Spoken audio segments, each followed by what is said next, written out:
الکبیر اور العظیم۔ الکبیر جو بڑا ہے، العظیم جو عظمت والا ہے۔ ناظرین اکرام، یہ اللہ تبارک و تعالیٰ نے قرآن کریم میں ایک ساتھ ذکر کیا ہے۔ سورہ لقمان آیت نمبر 30 میں اللہ سبحانہ وتعالیٰ نے ذکر کیا، دونوں نام قرآن مجید کے اندر مذکور ہے۔ سورہ لقمان آیت نمبر 30 میں اللہ سبحانہ وتعالیٰ کہتا ہے وَأَنَّ اللَّهَ هُوَ الْعَلِيُّ الْكَبِيرُ، الکبیر یہاں پر مذکور ہے۔ اور سورہ غافر آیت نمبر 12 میں اللہ سبحانہ وتعالیٰ کہتا ہے فَالْحُكْمُ لِلَّهِ الْعَلِيِّ الْكَبِيرُ، کہ حکم اور فیصلہ اللہ کے لیے ہے جو علی بلند ہے اور کبیر بڑا ہے۔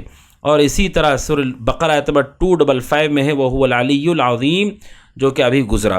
تو یہ دو نام الکبیر العظیم یہ قرآن مجید کی ان آیات کے اندر مذکور ہے۔ ناظرین کرام، الکبیر العظیم یہ اللہ تبارک و تعالیٰ کے بڑے ہونے اور عظمت والے ہونے کو واضح کرتے ہیں۔ اللہ سبحانہ و تعالیٰ سب سے بڑا ہے اور سب سے زیادہ عظمت والا ہے، عزت والا ہے اور کمالات اور خوبیوں والا ہے۔ اسی لیے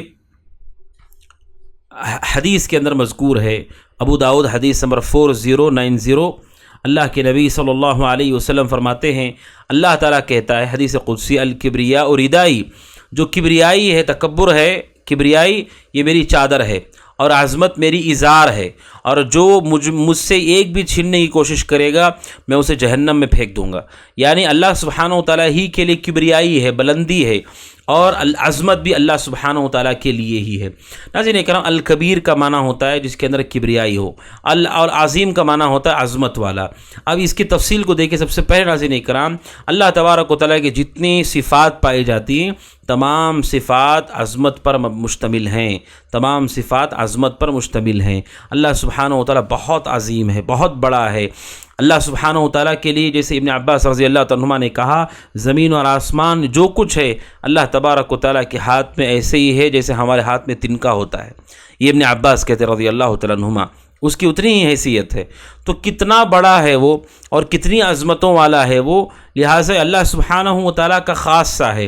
اسی لیے سورہ زمر آیت نمبر 67 میں اللہ تعالیٰ کہتا ہے وَمَا قَدَرُ اللَّهَ حَقَّ قَدْرِهِ، لوگوں نے اللہ کی قدر نہیں کی جیسے قدر کرنا تھا۔ وَالْأَرْضُ جَمِيعًا قَبْضَتُهُ يَوْمَ الْقِيَامَةِ، زمین پوری کی پوری اس کی مٹھی میں ہوگی اور آسمان اس کے سیدھے ہاتھوں پر لپیٹا ہوا ہوگا۔ سبحانہ وتعالی عما یشرکون۔ تو کبریائی اور عظمت یہ اللہ تبارک و تعالیٰ کے ساتھ خاص ہے ناظرین اکرام، کسی اور کے لیے کبھی ثابت نہیں ہو سکتے ہیں۔ اسی لیے اللہ کے نبی نے کہا، اللہ کہتا ہے کبریائی اور عظمت اگر کوئی ایک چیز بھی مجھ سے چھیننے کی کوشش کرے، یعنی اپنے لیے دعویٰ کرے، میں جہنم میں اسے پھینک دوں گا۔ لہٰذا کبھی بندے اس تک کبھی نہیں پہنچ سکتے ہیں، یہ صرف اللہ سبحانہ و تعالیٰ کے ساتھ خاص ہے۔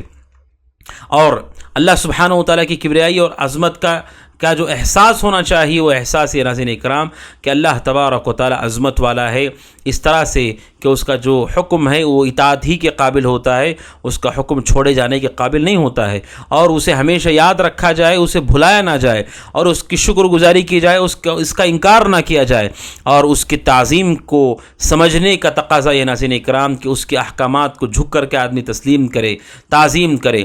اور اللہ تعالیٰ نے جن چیزوں کو، جن لوگوں کو عظمتیں عطا کی ہیں، جن کو اللہ نے مقام دی، جن کی جتنی عظمت ہے، انبیاء ہیں، رسول ہیں، اور اسی طرح صحابہ اکرام ہیں، اور جو اہل ایمان ہیں، تو ان تمام کو جو اللہ تعالیٰ نے مقام دیا ہے، اس مقام کو سمجھنا یہ اللہ تعالیٰ کی تعظیم میں سے ہے، کیونکہ اللہ تعالیٰ نے ان کو مقام دیا ہے۔ لہٰذا ناظرین اکرام، اگر آپ دیکھیں تو اللہ سبحانہ و تعالیٰ کے لیے مطلق عظمت ہے جس میں کوئی کمی نہیں، کبریائی مطلق ہے۔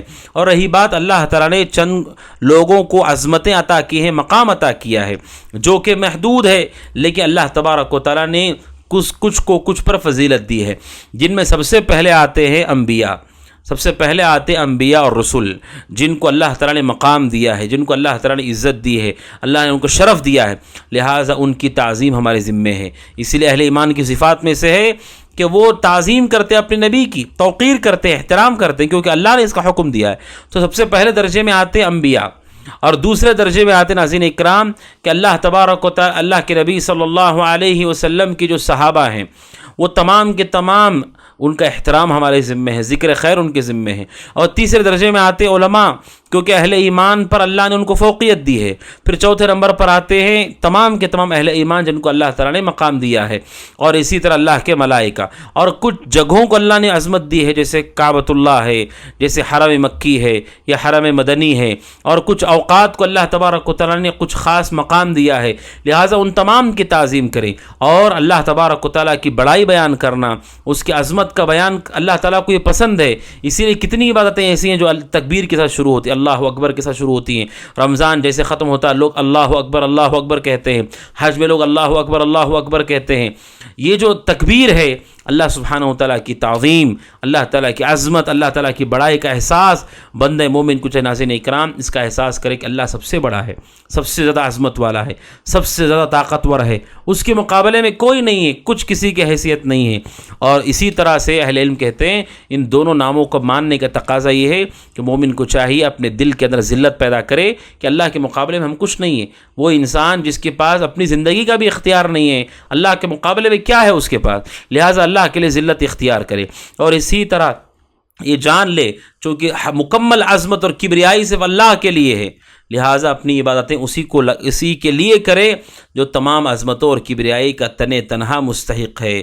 اللہ سبحانہ و تعالیٰ کہتا ہے سورہ اسراء آیت نمبر 311، وَقُلِ الْحَمْدُ لِلَّهِ، کہیے تمام تعریف اس اللہ کے لیے، الَّذِي لَمْ يَتَّخِذْ وَلَدًا، جس کی اولاد نہیں ہے، وَلَمْ يَكُنْ لَهُ شَرِيكٌ فِي الْمُلْكِ، بادشاہت میں اس کا کوئی شریک نہیں، وَلَمْ يَكُنْ لَهُ وَلِيٌّ مِّنَ الذُّلِّ وَكَبِّرْهُ تَكْبِيرًا، اور کوئی اس کا ساتھی نہیں ہے، اللہ تبارک و تعالیٰ کسی کا محتاج نہیں ہے، وَكَبِّرْهُ تَكْبِيرًا، اور اس کی بڑائی بیان کیجئے، تکبیر بیان کیجئے کہ ہمارا رب اتنا پاک ہے، اتنی خوبیاں رکھتا ہے کہ اسے کسی کی حاجت نہیں، ہر ایک کو اس کی حاجت ہے۔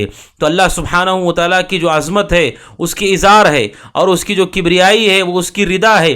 اس سے معلوم ہوتا ناظرین اکرام کہ جو تکبیر ہے اللہ سبحانہ و تعالیٰ کی جو تکبیر ہے، یہ تکبیر بہت ہی اونچے درجے میں ہے۔ اسی لیے ابن تیمیہ رحمہ اللہ نے اس مسئلے کو ذکر کیا ہے، اللہ کی عظمت بڑی ہے یا اللہ تبارک و تعالیٰ کی کبریائی، دونوں کو اگر دیکھا جائے ابن تیمیہ رحمہ اللہ کہتے ہیں کبریائی سے زیادہ جو اکمل ہے وہ ہے، عظمت سے زیادہ جو اکمل ہے وہ کبریائی ہے، اللہ تعالیٰ کا بڑا ہونا۔ اسی لیے اللہ نے کیا کہا کہ کبریائی اور بڑا ہونا یہ میری چادر ہے اور عظمت میری ازار ہے، اور چادر اوپر ہوتی ہے، زیادہ مقام والی ہوتی ہے، لہٰذا ناظرین اکرام اس سے معلوم ہوتا ہے کہ اللہ سبحانہ و تعالیٰ نے جس کو چادر کہا وہ زیادہ اشرف ہے، لہٰذا جو تکبیر ہے اللہ تعالیٰ کو یہ پسند ہے۔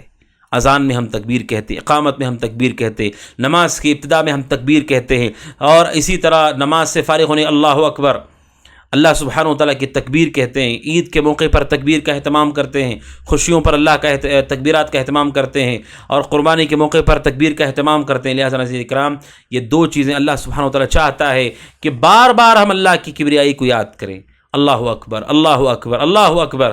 جب بار بار آپ کہتے رہیں گے آپ کے دل میں احساس ہوگا اللہ سب سے بڑا ہے، اللہ سب سے بڑا ہے، سب سے زیادہ عظمت والا وہی ہے، بلند وہی ہے، کبریائی والا وہی ہے۔ تو ناظرین اکرام یہ دو اللہ تعالیٰ کے نام ہیں، الکبیر العظیم۔